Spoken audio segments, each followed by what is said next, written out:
What good is a Christmas story if it's void of God and His glory? What's the worth of the words peace on earth if it's not rooted in the truth of Christ's birth? What is the benefit for us to discuss the joy of the season unless we fix our hearts and our minds on the principal reason that Christ has atoned for us? See, Christmas is more than just a story of a baby born in a manger. More than a poor fiancé engaged to a humble virgin teenager. More than a magi. More than gold, frankincense, and myrrh.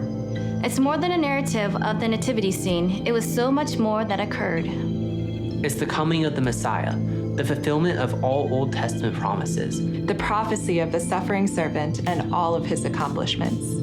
The second person of the Trinity, commissioned to abandon his position and literally set aside the independent exercise of his attributes in full submission. The Word manifested in the flesh, the fullness of God expressed. The self-emptying Jesus poured out at the Father's request.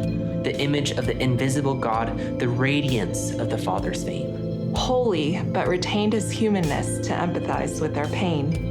He was unjustly crushed, chastised, cursed, and shamed. Mocked and adorned with a crown of thorns. Disgraced, but he still faced the grave. To fulfill the Father's will to come and die in the place of sinful men. And receive the full fury of God's judgment upon himself instead.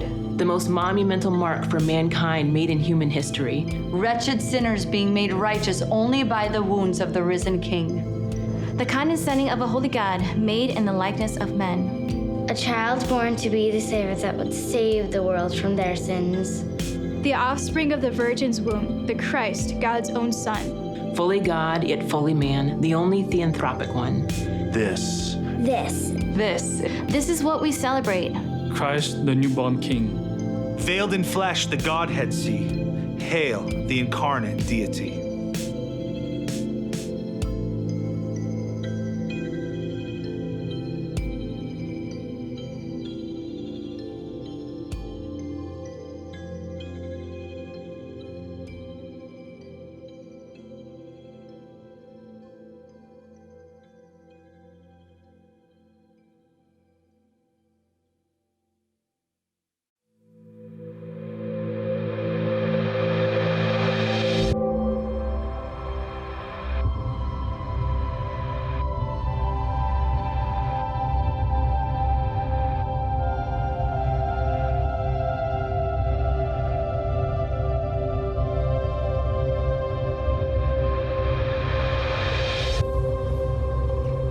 What good is the Christmas story if it's void of God and His glory? That's a great question. But it could be at the end of 2020, what we're maybe feeling inside is, man, what good is Christmas in 2020? I mean, it's been a long, hard year, hasn't it? We've had a pandemic that's just dragged on and on. We've had just economic issues. We've had racial tension and rioting. Well, we've gotten a lot of advice. But at the end of 2020, I'm not sure that we need more advice. I wonder if what we need is, in a year of a lot of bad news, we need good news. And that's what the Christmas story gives us. The story of Christmas is not good advice, it's good news. But what good news can we get from the story of a baby born in a manger? I mean, how does that connect with 2020? Well, it's not just the story of a baby born in a manger. It's so much more than that. It's not just a bedtime story to make us feel good and feel all kind of tingly and warm inside and have some type of Christmas spirit. No, it's the true story of God stepping into human history to do what we could never do. And Paul, is this early leader in the church, he wrote a letter to a church that we now call the letter of Galatians, where he's trying to remind them of the good news that they need to believe and hold on to. That in a time period when they were tempted to drift from good news to a religion of good advice, he wanted to call them back to the good news of Christmas, the good news of Jesus. And so we read this in Galatians chapter 4, verses 4 through 7. When the time came to completion, God sent his Son, born of a woman, born under the law, to redeem those under the law, so that we might receive adoption as sons. And because you are sons, God sent the Spirit of his Son into our hearts, crying, Abba, Father. So you are no longer a slave, but a son. And if a son, then God has made you an heir.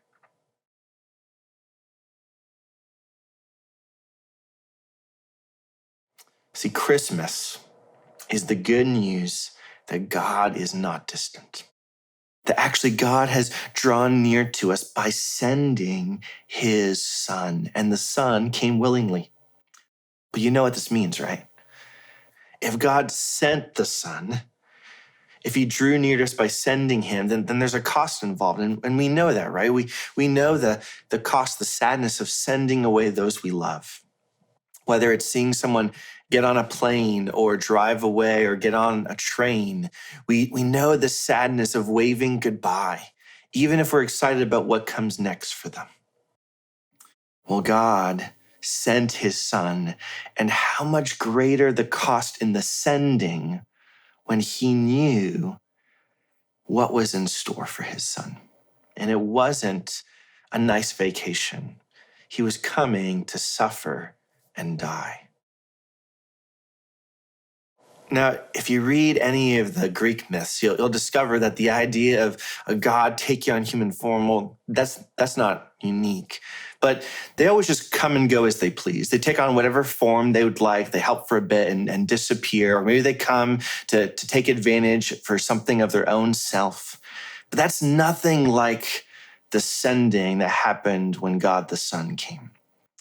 See, he didn't just come and take on human form and just disappear when he felt it was convenient. No, he really was, as Paul puts it, born of a woman.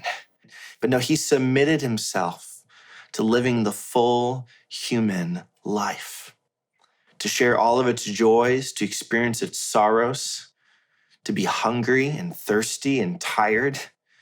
He lived a normal human life. Now, Paul says that not only was he born of a woman, but he was born under the law. See, Jesus lived his whole life as a human being who had to obey God's law, and he actually did it perfectly, something that no other human being has ever done. And Paul reminded this church earlier in the letter that even to break the law in one spot was to be a breaker of it in every way. See, the good news of Christmas is that Jesus didn't come to tell us how to fix things. That would be good advice. No, instead, he came to actually just fix them himself. And that is good news. So what did Jesus come to do that we couldn't do, though? What did he come to fix? Well, Paul summarizes it as redeeming those under the law. Now, the idea of redemption is, so to speak, to buy back, to ransom. You can think of a pawn shop where you leave something there, and then if you eventually get back enough money, you can go and you can buy it back for yourself, buy back what actually belonged to you. So what does it mean to be redeemed from under the law?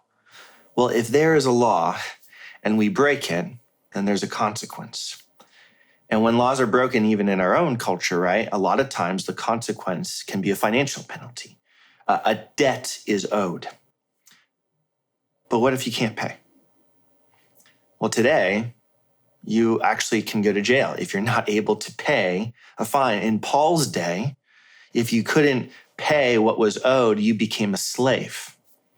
But the fact is that the debt we have to pay for God's law is way too big for us to ever be able to pay it off. Wrongs have been done, wrongs continue to be done, and none of us is perfect or exempt from this. We too are adding to the mess. We're adding to the debt that cannot seem to be repaid. We are debt slaves, unable to buy our way out, unable to fix all the wrongs. But that's why God the Son, Jesus, came. That's why God the Father sent him for us.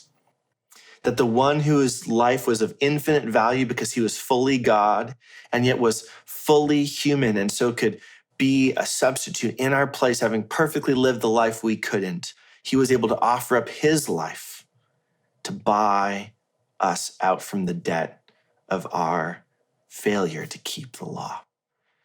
That is the good news of Christmas. Now, it's one thing to find this good news that your debt has been wiped away, but you know what's even better? It's what Paul says in verse 5, that he didn't just come to redeem those under the law, but so that we might receive adoption as sons. Now, don't let that word sons throw you off. Paul is not saying this is only for men. Paul, earlier in the letter, talked about how men and women are equally valuable, equal heirs in God's kingdom. The reason why he used the term sons here is because in Paul's day and to the people he was writing to in this Greco-Roman culture, only sons got to inherit. And so what he's really meaning is an adopted child with full inheritance rights. And you can see that in verse 7 when he says, if a son, then God has made you an heir. He's saying what it means to be a son is to be an heir. And so to, so to speak, paraphrase it, he's saying that we've been redeemed from under the law, redeemed from slavery to be adopted children with inheritance rights. That's what he means when he says the word sons, and that's meant for both men and women.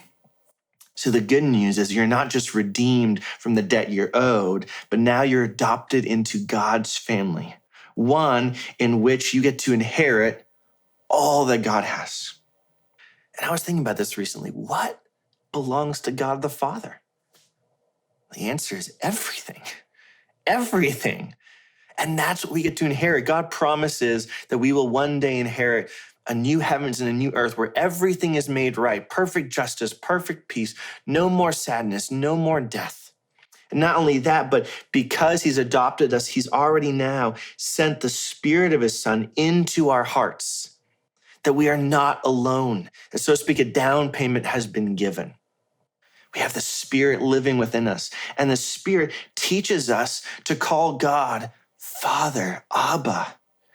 Not distant God or judge, but intimate relationship. We've gone from slaves to beloved children. We've gone from being in debt to having God's Spirit living within us. We're not now slaves, but children, heirs. The good news of Christmas is first that God is in the business of taking rebel slaves, debt slaves, and turning them into beloved children. And he did this at cost. See, in order to buy for himself adopted children, God had to give up his own Son first. Well, 2020 has been a crazy year, hasn't it? But God has done something. He sent his own Son to rescue us, to redeem us from our debt and make us beloved children with full inheritance rights. This is good news, and it's better than good advice, because good advice, you can fail in keeping it. But good news means it's already been done. You just have to hear it and believe it.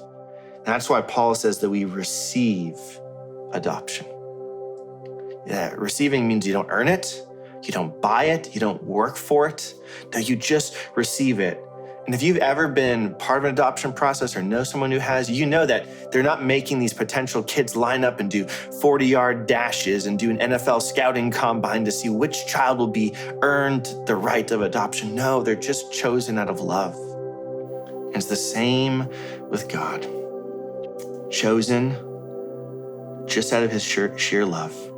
So as 2020 comes to an end, on this Christmas day, remember there is good news.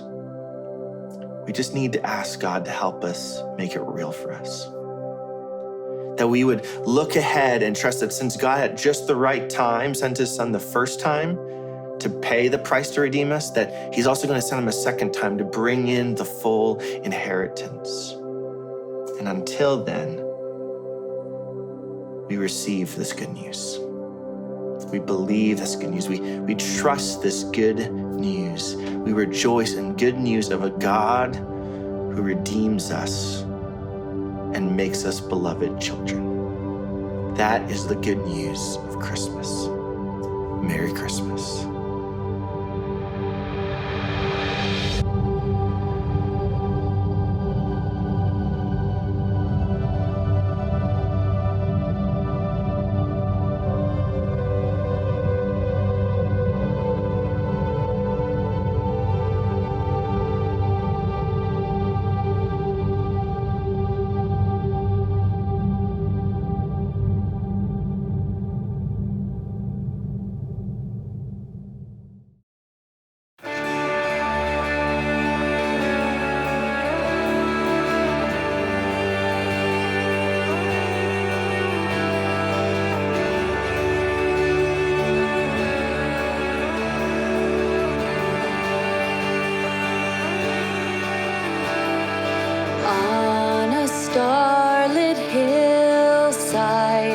shepherds watched their sheep.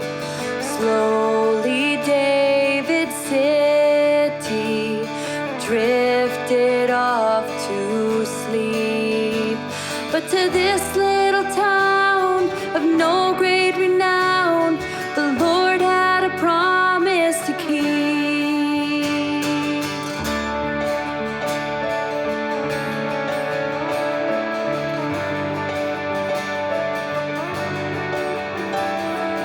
Prophets had foretold it, a mighty king would come, long-awaited ruler, God's anointed one. But the sovereign of all looked helpless and small as God gave the world his own son. And who would have dreamed or ever foreseen that we could hold God in our hands? The giver of life was born in the night, revealing God's glorious plan to save the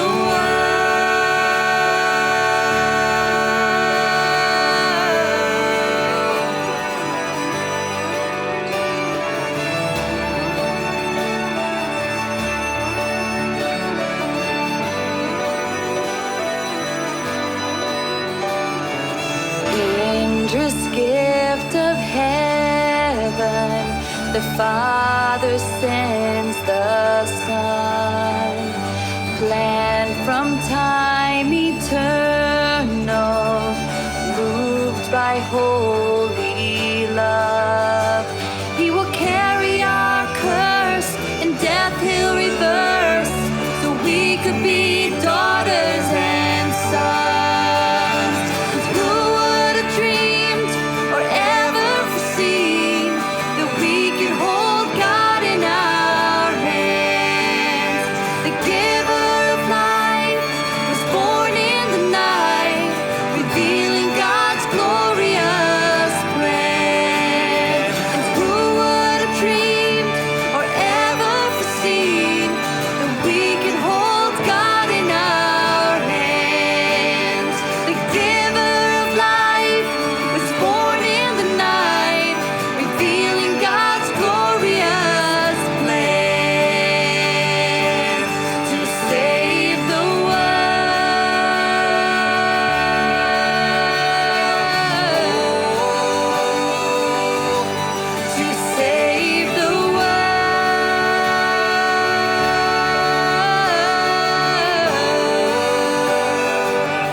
What child is this who laid to rest on Mary's lap is sleeping, whom angels greet with anthems sweet, while shepherds watch our keeping?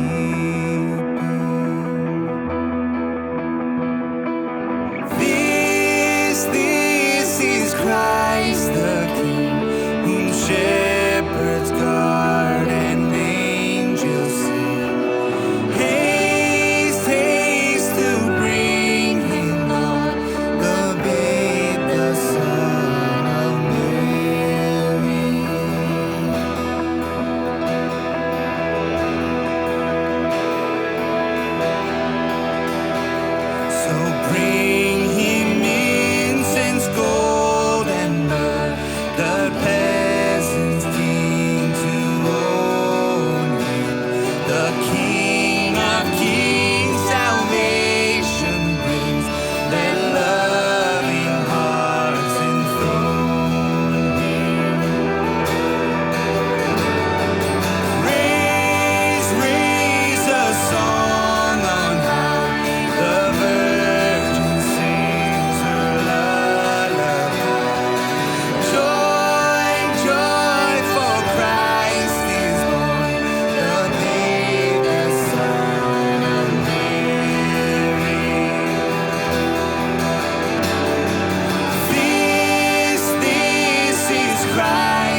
flesh, the babe, the Son of Man.